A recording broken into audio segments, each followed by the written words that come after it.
appreciate you being here. Late last night and early today, at my direction, the United States Armed Forces conducted an extraordinary military operation in the capital of Venezuela. Overwhelming American military power, air, land, and sea, was used to launch a spectacular assault, and it was an assault like people have not seen since World War II. It was a force against a heavily fortified military fortress in the heart of Caracas to bring outlaw dictator Nicolas Maduro to justice. This was one of the most stunning, effective, and powerful displays of American military might and competence in American history. And if you think about it, we've done some other good ones, like the attack on Soleimani, the attack on al-Baghdadi, and the obliteration and decimation of the Iran nuclear sites just recently in an operation known as Midnight Hammer, all perfectly executed and done.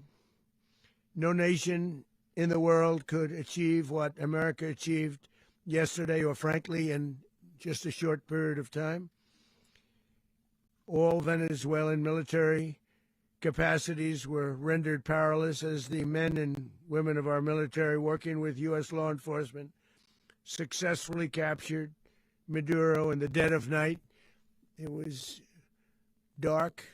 The lights of Caracas were largely turned off due to a certain expertise that we have. It was dark and it was deadly. But captured along with his wife, Celia Flores, both of whom now face American justice. Maduro and Flores have been indicted in the Southern District of New York, it's Jay Clayton, for their campaign of deadly narco-terrorism against the United States and its citizens. I want to thank the men and women of our military who achieved such an extraordinary success overnight with breathtaking speed, power, precision, and competence. You rarely see anything like it. You've seen some raids in this country that didn't go so well. They were an embarrassment. If you look back to Afghanistan, or if you look back to the Jimmy Carter days, they were different days. We're a respected country again, like never before. These highly trained warriors, operating in collaboration with U.S. law enforcement, caught them in a very ready position. They were waiting for us. They knew we had many ships out in the sea, just sort of waiting. They knew we were coming. So they were in what's called a ready position. But they were completely overwhelmed and very quickly incapacitated. If you would have seen what I saw last night, you would have been very impressed. I'm not sure that you'll ever get to see it, but it was an incredible thing to see. Not a single American service member was killed, and not a single piece of American equipment was lost. We had many helicopters, many planes, many people involved in that fight. But think of that, not one piece of military equipment was lost, not one service member was, more importantly, killed. The United States military is the strongest and most fearsome military on the planet by far, with capabilities and skills our enemies can scarcely begin to imagine. We have the best equipment anywhere in the world. There's no equipment like what we have, and you see that even if you just look at the boats. You know, we've knocked out 97% of the drugs coming in by sea. 90%. Each boat kills on average, 25,000 people. We knocked out 97%. And those drugs mostly come from a place called Venezuela. We're going to run the country until such time as we can do a safe, proper, and judicious transition. So we don't want to be involved with having somebody else get in, and we have the same situation that we had for the last long period of years. So we are going to run the country until such time as we can do a safe, proper, and judicious transition. And it has to be judicious because that's what we're all about. We want peace, liberty, and justice for the great people of Venezuela, and that includes many from Venezuela that are now living in the United States and want to go back to their country. It's their homeland. We can't take a chance that somebody else takes over Venezuela that doesn't have the good of the Venezuelan people in mind. We've had decades of that. We're not going to let that happen. We're there now, and what people don't understand, but they understand as I say this, we're there now, but we're going to stay until such time as the proper transition can take place. So we're going to stay until such time as we're going to run it, essentially, until such time as a proper transition can take place. As everyone knows, the oil business in Venezuela has been a bust, a total bust, for a long period of time. They were pumping almost nothing by comparison to what they could have been pumping and what could have taken place. We're going to have our very large United States oil companies, the biggest anywhere in the world, go in, spend billions of dollars, fix the badly broken infrastructure, the oil infrastructure, and start making money for the country. And we are ready to stage a second and much larger attack if we need to do so. So we were prepared to do a second wave if we needed to do so. We actually assumed that a second wave would be necessary, but now it's probably not. The first wave, if you'd like to call it that, the first attack was so successful, we probably don't have to do a second, but we're prepared to do a second wave, a much bigger wave, actually. This was pinpoint, but we have a much bigger wave that probably won't have to do. This partnership of Venezuela with the United States of America, a country that everybody wants to be involved with because of what we were able to do and accomplish, will make the people of Venezuela rich, independent, and safe. And it will also make the many, many people from Venezuela that are living in the United States extremely happy. They suffered. They suffered. So much was taken from them. They're not going to suffer anymore. The illegitimate dictator Maduro was the kingpin of a vast criminal network responsible for trafficking colossal amounts of deadly and illicit drugs into the United States. As alleged in the indictment, he personally oversaw the vicious cartel known as Cartel de las Solas, which flooded our nation with lethal poison, responsible for the deaths of countless Americans, the many, many Americans. Hundreds of thousands over the years of Americans died because of him. Maduro and his wife will soon face the full might of American justice and stand trial on American soil.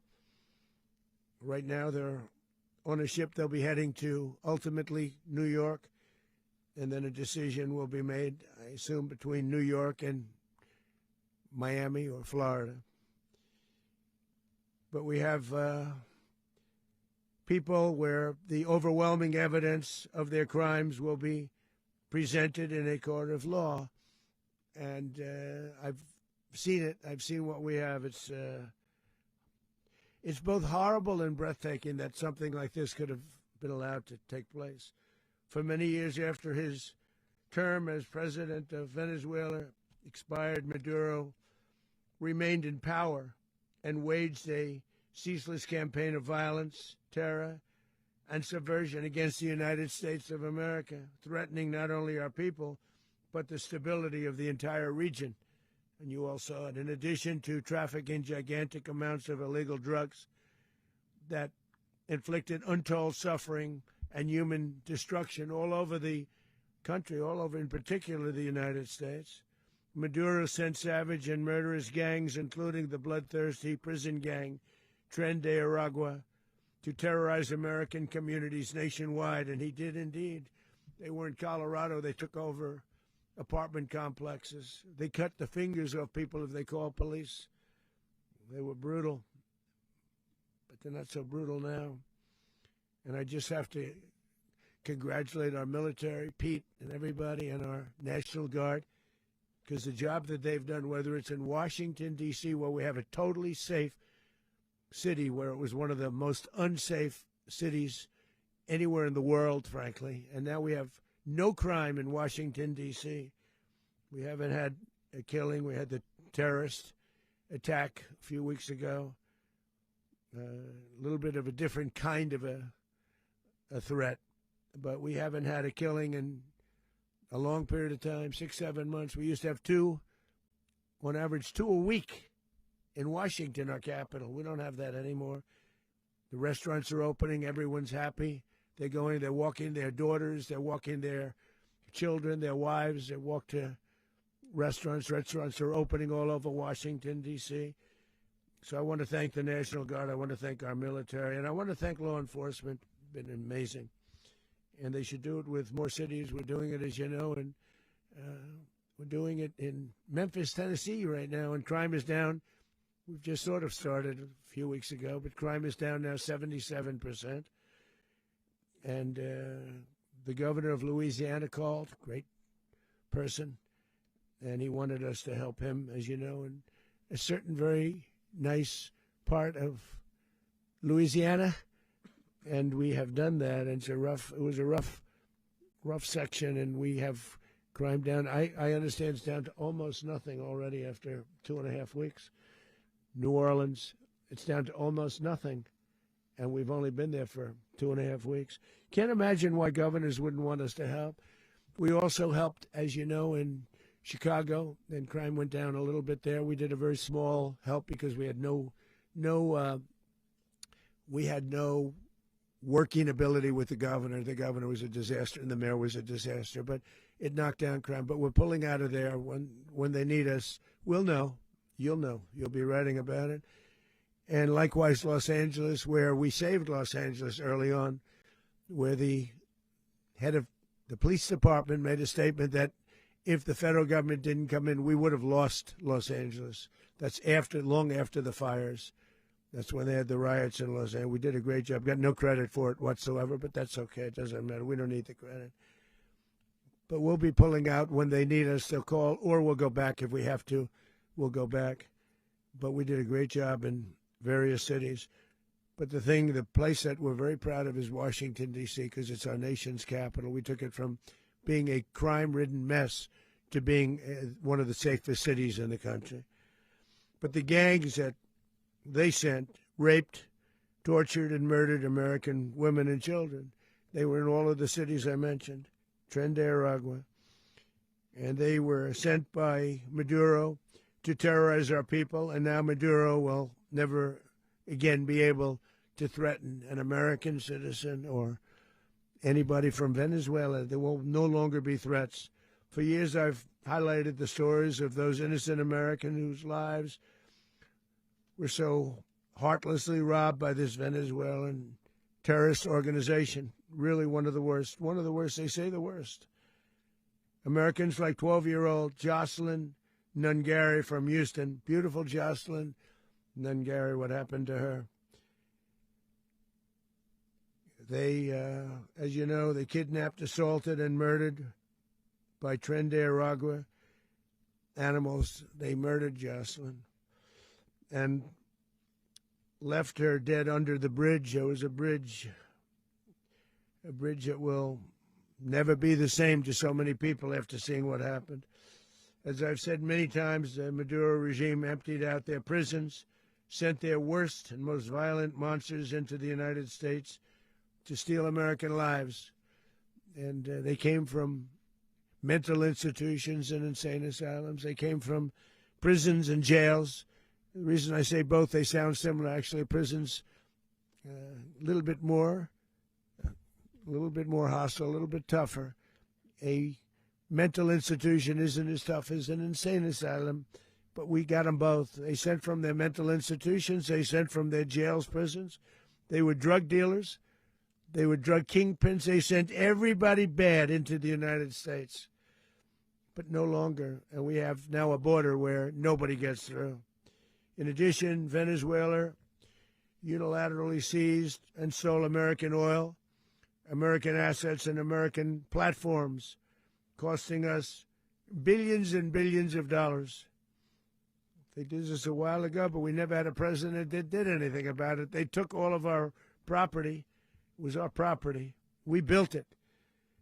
And we never had a president that decided to do anything about it. Instead, they fought wars that were 10,000 miles away. We built Venezuela oil industry with American talent, drive, and skill, and the socialist regime stole it from us during those previous administrations, and they stole it through force. This constituted one of the largest thefts of American property in the history of our country. Considered the largest theft of property in the history of our country. Massive oil infrastructure was taken like we were babies, and we didn't do anything about it. I would have done something about it. America will never allow foreign powers to rob our people or drive us back into and out of our own hemisphere. That's what they did. Furthermore, under the now deposed dictator Maduro, Venezuela was increasingly hosting foreign adversaries in our region and acquiring menacing offensive weapons that could threaten U.S. interests and lives. And they used those weapons last night. Potentially in league with the cartels operating along our border. All of these actions were in gross violation of the core principles of American foreign policy, dating back more than 2 centuries, and not anymore. All the way back, it dated to the Monroe Doctrines, and the Monroe Doctrine is a big deal, but we've superseded it by a lot, by a real lot. They now call it the Donroe Document. I don't know. It's Monroe Doctrine. We sort of forgot about it. It was very important, but we forgot about it. We don't forget about it anymore. Under our new national security strategy, American dominance in the Western Hemisphere will never be questioned again. Won't happen. So just in concluding, for decades, other administrations have neglected or even contributed to these growing security threats in the Western Hemisphere. Under the Trump administration, we are reasserting American power in a very powerful way in our home region. And our home region is very different than it was just a short while ago. The future will be, and we did this in my first term. We had great dominance in my first term, and we have far greater dominance right now. Everyone's coming back to us. The future will be determined by the ability to protect commerce and territory and resources that are core to national security. These are core to our national security. Just like tariffs are, they've made our country rich, and they've made our national security strong, stronger than ever before. But these are the iron laws that have always determined global power, and we're going to keep it that way. We will secure our borders. We will stop the terrorists. We will crash the cartels, and we will defend our citizens against all threats, foreign and domestic. Other presidents may have lacked the courage or whatever to defend America, but I will never allow terrorists and criminals to operate with impunity against the United States. This extremely successful operation should serve as warning to anyone who would threaten American sovereignty or endanger American lives. Very importantly, the embargo on all Venezuelan oil remains in full effect. The American Armada remains poised in position, and the United States retains all military options until United States demands have been fully met and fully satisfied. All political and military figures in Venezuela should understand what happened to Maduro can happen to them, and it will happen to them if they aren't just fair, even to their people. The dictator and terrorist, Maduro, is finally gone in Venezuela. People are free. They're free again. It's been a long time for them, but they're free. America is a safer nation. This morning, it's a prouder nation this morning because it didn't allow this horrible person and this country that was doing very bad things to us. It didn't allow it to happen. And the Western Hemisphere is right now a much safer place to be. So I want to thank everybody for being here. I want to thank General Raisin Kane. He's a fantastic man. I've worked with a lot of generals. I worked with some I didn't like. I worked with some I didn't respect. I worked with some that just weren't good. But this guy is fantastic. I watched last night one of the most precise attacks on sovereignty. I mean, it was an attack for justice. And I'm very proud of him, and I'm very proud of our Secretary of War, Pete Hegseth, who I'm going to ask to say a few words. Thank you very much.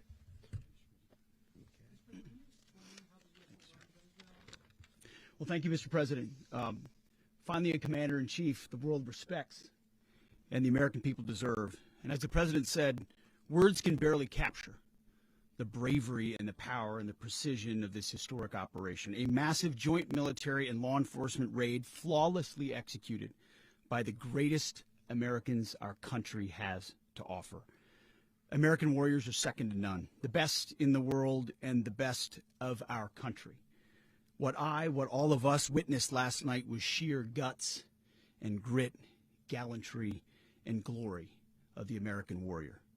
I'm simply humbled by such men. And I tip my hat to our chairman, Dan Raisin Kane, and all those Americans who stood watch last night. Our warriors are the elite of America, and again, President Trump has your back. No other country on planet Earth, and it's not even close, could pull this kind of operation off. And no other president has ever shown this kind of leadership, courage, and resolve, the most powerful combination the world has ever seen. As the President said, our adversaries remain on notice. America can project our will anywhere, anytime. The coordination, the stealth, the lethality, the precision, the very long arm of American justice, all on full display in the middle of the night. Nicolas Maduro had his chance, just like Iran had their chance, until they didn't and until he didn't. He effed around, and he found out. President Trump is deadly serious about stopping the flow of gangs and violence to our country, deadly serious about stopping the flow of drugs and poison to our people, deadly serious about getting back the oil that was stolen from us, and deadly serious about reestablishing American deterrence and dominance in the Western Hemisphere. This is about the safety, security, freedom, and prosperity of the American people. This is America first. This is peace through strength. And the United States War Department is proud to help deliver it. Welcome to 2026. And under President Trump, America is back. I'd like to welcome now our chairman, Chairman Raisin Kane, to give a few more details about the operation. Mr. Chairman. Thank you, Mr. Secretary. Thank you, Mr. President, and good morning. Last night, on the order of the President of the United States and in support of a request from the Department of Justice, as the President said, the United States military conducted an apprehension mission in Caracas, Venezuela, to bring to justice two indicted persons, Nicolas and Cecilia Maduro. This operation, known as Operation Absolute Resolve, was discreet, precise, and conducted during the darkest hours of January 2nd and was the culmination of months of planning and rehearsal, an operation that, frankly, only the United States military could undertake. What I'd like to do this morning is talk to you through some of the preparation and the details without compromising any of our tactics, techniques, and procedures. There is always a chance that we'll be tasked to do this type of mission again. Our interagency work began months ago and built on decades of experience of integrating complex air, ground, space, and maritime operations.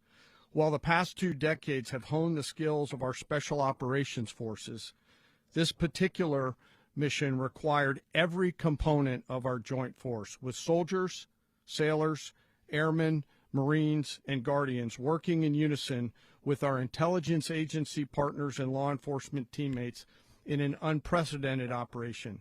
We leveraged our unmatched intelligence capabilities and our years of experience in hunting terrorists, and we could not have done this mission without the incredible work by various intelligence agencies, including the CIA, NSA, and NGA. We watched, we waited, we prepared, we remained patient and professional. This mission was meticulously planned, drawing lessons from decades of missions over the last many years, many missions over these last many years. This was an audacious operation that only the United States could do. It required the utmost of precision and integration within our joint force. And the word integration does not explain the sheer complexity of such a mission. An extraction so precise it involved more than 150 aircraft launching across the Western Hemisphere in close coordination, all coming together in time and place to layer effects for a single purpose: to get an interdiction force into downtown Caracas while maintaining the element of tactical surprise. Failure of one component of this well-oiled machine would have endangered the entire mission, and failure is never an option for America's joint force. Those in the air over Caracas last night were willing to give their lives for those on the ground and in the helicopters. Let me talk a little bit about the preparation. After months of work by our intelligence teammates to find Maduro and understand how he moved, where he lived, where he traveled, what he ate, what he wore, what were his pets, in early December, our force was set pending a series of aligned events. Key was choosing the right day to minimize the potential for civilian harm and maximize the element of surprise, and minimize the harm to the indicted personnel so, as the president said, they could be brought to justice. And as the president said earlier today, weather in Venezuela is always a factor this time of the year. And over the weeks through Christmas and New Year's, the men and women of the United States military sat ready, patiently waiting for the right triggers to be met and the president to order us into action. Last night, the weather broke just enough, clearing a path that only the most skilled aviators in the world could maneuver through.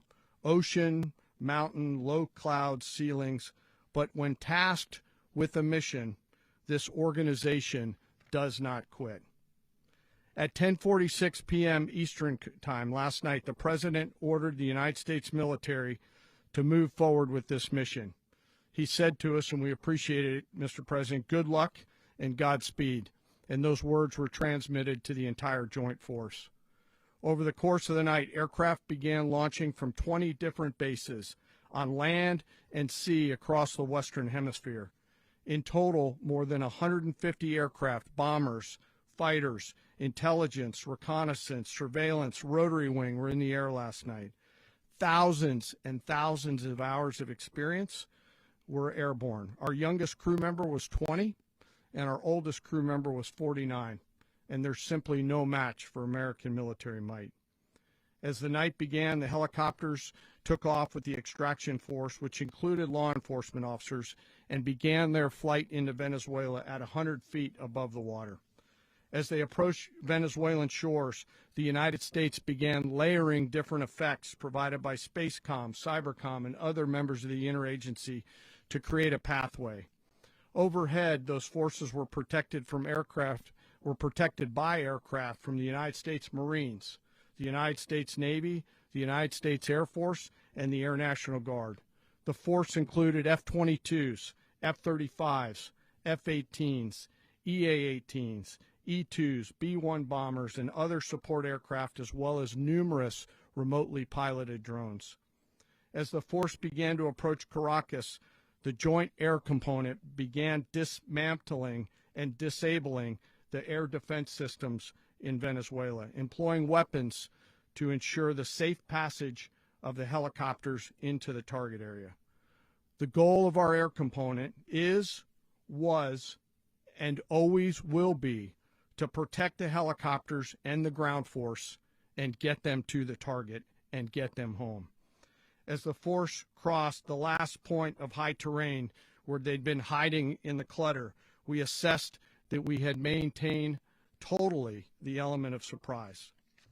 As the helicopter force ingressed towards the objective at low level, we arrived at Maduro's compound at 1:01 a.m. Eastern Standard Time, or 2:01 a.m. Caracas local time, and the apprehension force descended into Maduro's compound and moved with speed, precision, and discipline towards their objective and isolated the area to ensure the safety and security of the ground force while apprehending the indicted persons.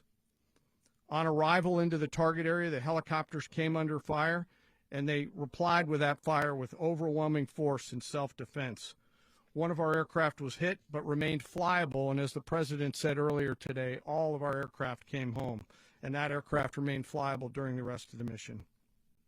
As the operation unfolded at the compound, our air and ground intelligence teams provided real-time updates to the ground force, ensuring those forces could safely navigate the complex environment without unnecessary risk.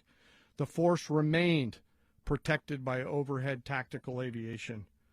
Maduro and his wife, both indicted, gave up and were taken into custody by the Department of Justice, assisted by our incredible U.S. military with professionalism and precision, with no loss of U.S. life. After securing the indicted persons, the force began to prep for departure. Helicopters were called in to exfiltrate the extraction force, while fighter aircraft and remotely piloted aircraft provided overhead coverage and suppressive fire. There were multiple self-defense engagements as the force began to withdraw out of Venezuela. The force successfully exfiltrated and returned to their afloat launch bases, and the force was over the water at 3:29 a.m. Eastern Standard Time with indicted persons on board. And both Maduro and his wife were embarked aboard the USS Iwo Jima. In closing, what we've witnessed today is a powerful demonstration of America's joint force. We think, we develop, we train, we rehearse, we debrief, we rehearse again and again, not to get it right, but to ensure that we cannot get it wrong. Our jobs are to integrate combat power so when the order comes, we can deliver overwhelming force at the time and the place of our choosing against any foe anywhere in the world. I am immensely proud today of our joint force and filled with gratitude to represent them here today. There is simply no mission too difficult for these incredible professionals and the families that stand by them and support them. As we stand here this morning, our forces remain in the region at a high state of readiness, prepared to project power, defend themselves, and our interests in the region. This operation is a testament to the dedication and unwavering commitment to justice and our resolve to hold accountable those who threaten peace and stability. In closing, I want to express my heartfelt gratitude to the brave men and women who executed this mission. Their courage and tireless commitment to our nation are what makes us strong. Thank you, Mr. Secretary, and thank you, Mr. President. Well, I don't have much to add to what you've heard now, other than the following points. Nicolas Maduro was indicted in 2020 in the United States. He is not the legitimate president of Venezuela. That's not just us saying it. The first Trump administration, the Biden administration, the second Trump administration, none of those three recognized him. He's not recognized by the European Union and multiple countries around the world. He is a fugitive of American justice with a $50 million reward, which I guess we saved $50 million. And make sure. yeah, exactly. But Don't let anybody claim it. Nobody deserves it but us. But I want to be clear about one thing. Nicolas Maduro had multiple opportunities to avoid this. He was provided multiple very, very, very generous offers and chose instead to act like a wild man, chose instead to play around. And the result is what we saw tonight. The other message here is the following. You have a guy, like many people around the world, they like to play games. You have a guy who decides he's going to invite Iran into his country, is going to, do the confiscation of American oil companies, is going to flood our country with gang members, is going to take Americans prisoner and try to hold them for hostage and trade them like he was able to do with the Biden administration. Basically likes to play games all this time and thinks nothing's going to happen. And I hope what people now understand is that we have a president. The 47th president of the United States is not a game player. When he tells you that he's going to do something, when tells you he's going to address a problem, he means it. He actions it. I can tell you, I've watched this process now for 14, 15 years, been around it. Everybody talks. I'm going to do this. I'm going to do that. When I get there, we're going to do this. We're going to take. This is a president of action. Like, I don't understand yet how they haven't figured this out. And now, if you don't know, now you know. Because this is the way it's going to play out. And I think people need to understand that this is not a president that just talks and does letters and press conferences. And, if he says he's serious about something, he means it. And this is something that was a direct threat to the national interest of the United States, and the president addressed it. There's a president of peace, by the way. I told you what I just said earlier. This guy had multiple opportunities to find his way somewhere else and figure out another. He could have been living somewhere else right now very happy, but instead he wanted to play big boy. And so now, he's got other sets of problems on his hands. And but I think the message here should be for the world. Look, the president doesn't go out looking for people to pick fights with. He's not generally wants to get along with everybody. We'll talk and meet with anybody, but don't play games. Don't play games with this president's in office, because it's not going to turn out well. And so I hope that I guess that lesson was learned last night, and we hope it'll be instructive moving forward. Is that a message for Cuba, Mr. President?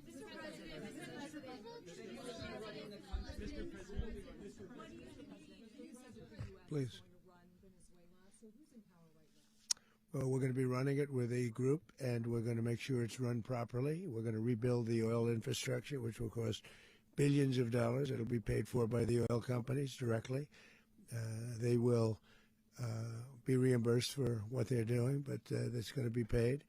And we're going to get the oil flowing the way it should be. As you know, it was just a minor flow. It was actually a minor flow for what they have. But we're going to run it properly, and we're going to make sure the people of Venezuela are taken care of. We're going to make sure the people that were forced out of Venezuela by this thug are also taken care of. President, does the U.S. running the country mean that U.S. troops will be on the ground? How will that work?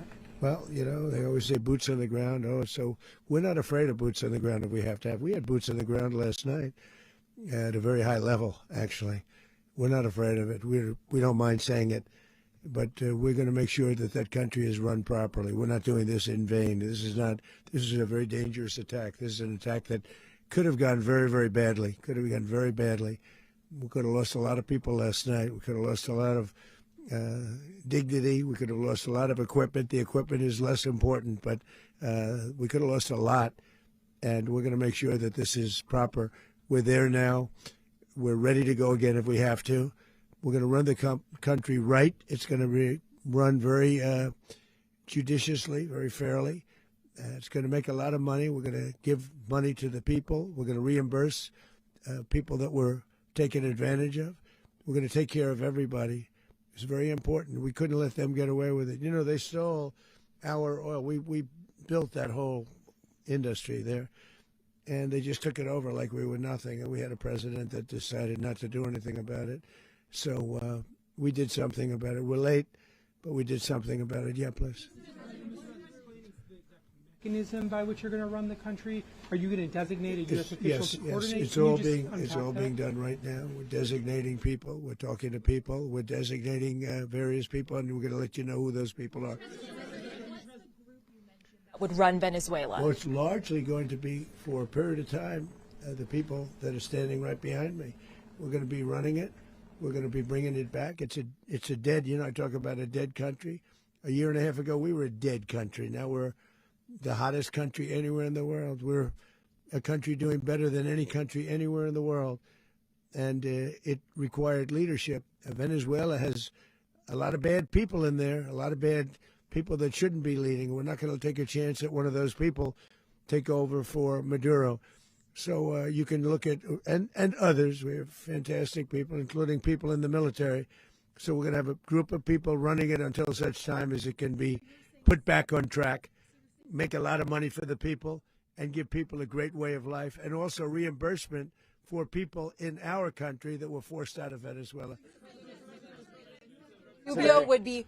You said earlier today that you weren't going to back Machado to come back and be the opposition leader in your Fox and Friends interview. And then you also mentioned the vice president of Venezuela. Are you going to work with the vice president of Venezuela, or how do you foresee the relationship going? I understand she was just sworn in, but she was, as you know, picked by Maduro. So Marco's working on that directly. He just had a conversation with her, and she's essentially willing to do what we think is necessary to make Venezuela great again. Very simple. Mr. President, Colombian President Gustavo Petro, a couple weeks ago, he said he's got to watch his ass. And today he said he's not concerned about anything happening to him in the aftermath of this operation. So just what your message is about that. Well, he has cocaine mills. He has factories where he makes cocaine. And, yeah, I think I stick by my first statement. He's making cocaine. They're sending it into the United States. So he does have to watch his ass. Mr. President, did you notify any members of Congress in advance? Marco, do you want to talk about that? Because you were involved in it. Sure. We call members of Congress immediately after. This was not the kind of mission that you can do congressional notification on. It was a trigger-based mission in which conditions had to be met night after night. We watched and monitored that for a number of days. So it's just simply not the kind of mission you can call people and say, hey, we may do this at some point in the next 15 days.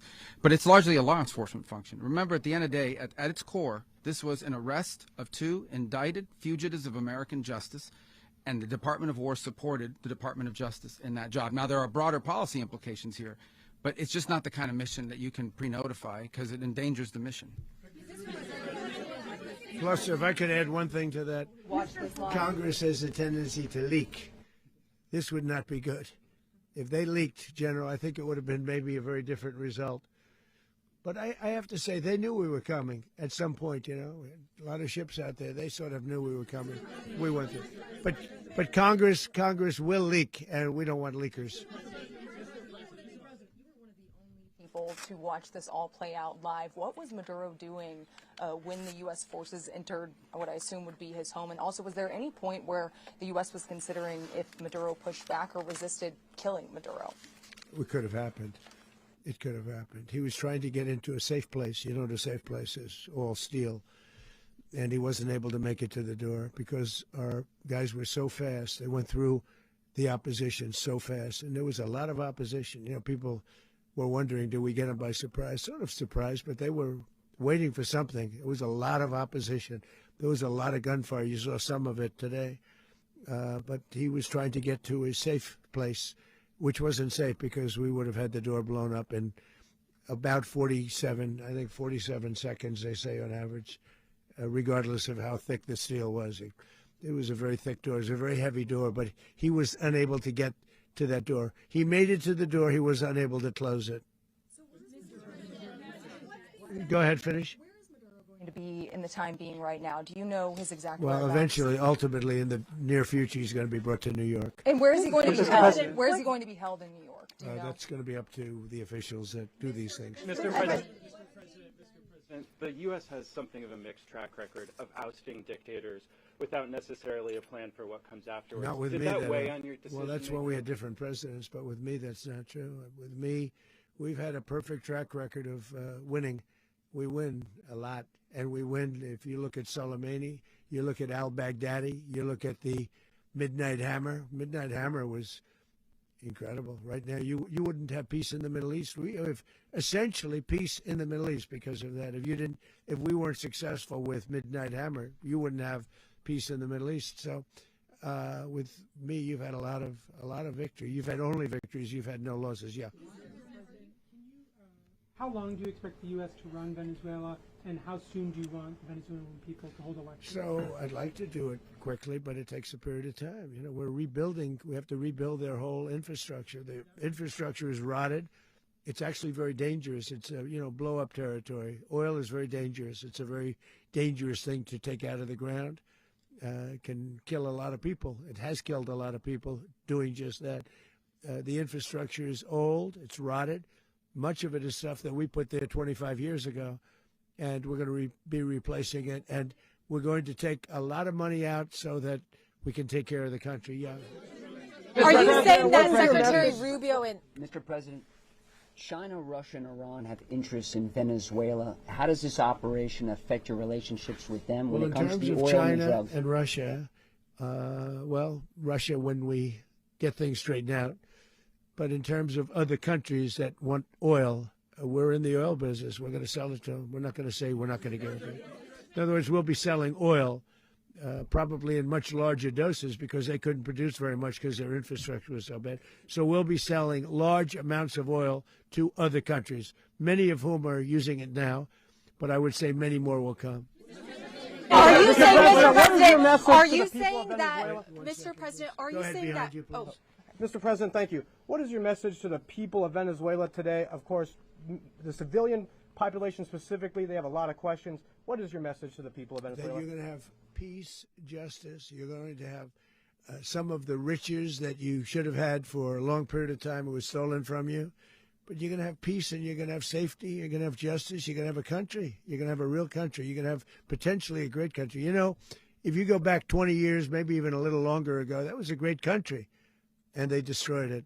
Remember I said that if we lose this election, the United States will be Venezuela on steroids. That's what would have happened. Had we lost the election, the 2024 election, we suffered so badly when you look at the border from 2020. What they did, what Joe Biden administration did to our country should never be forgotten. But if we had to go through another year of that, we would be exactly where Venezuela was in terms. I used to say, if they win, we're going to be Venezuela on steroids, and that's what would have happened. President, thank you. Are you saying that Secretary Hegseth and Rubio are going to be running Venezuela, and will you be sending in U.S. military troops to provide? They're going to be a team that's working with the people of Venezuela to make sure that we have Venezuela right. Because for us to just leave, who's going to take over? I mean, there is nobody to take over. You have a vice president who's been appointed by Maduro. And right now she's the vice president, and she's, I guess, the president. She was sworn in as president just a little while ago. She had a long conversation with Marco, and she said, we'll do whatever you need. I think she was quite gracious, but she really doesn't have a choice. We're going to have this done right. We're not going to just do this with Maduro, then leave like everybody else, leave and say, let it go to hell. If we just left, it has zero chance of ever coming back. We'll run it properly. We'll run it professionally. We'll have the greatest oil companies in the world go in and invest billions and billions of dollars and take out money, use that money in Venezuela.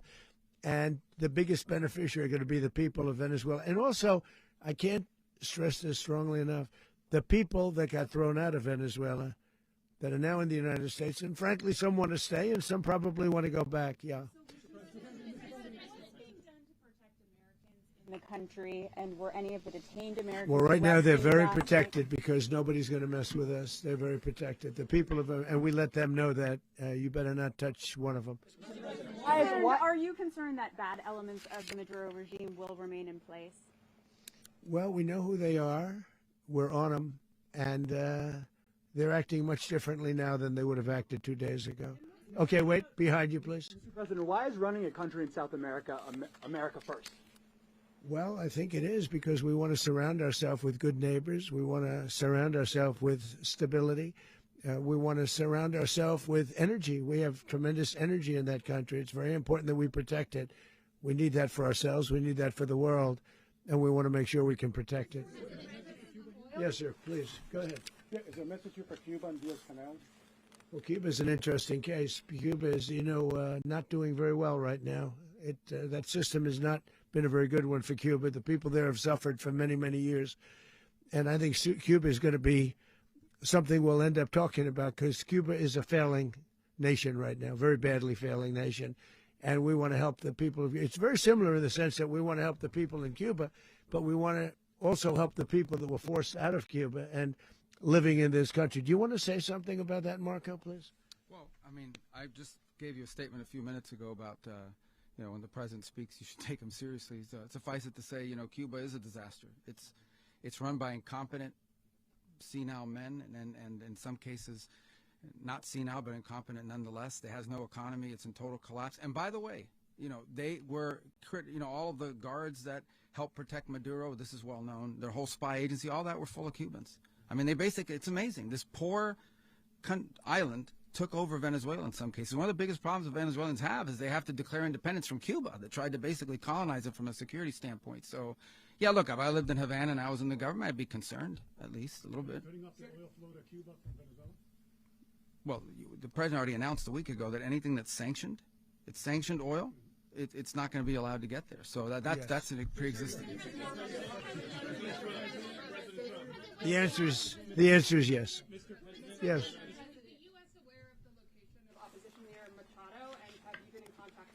No, we haven't. No, we haven't. Mr. President. Mr. President, on Monday. Oh, I think it would be very tough for her to be the leader. She doesn't have the support within or the respect within the country. She's a very nice woman, but she doesn't have the respect to be the leader. Mr. President, is it possible that the U.S. ends up administrating Venezuela for years?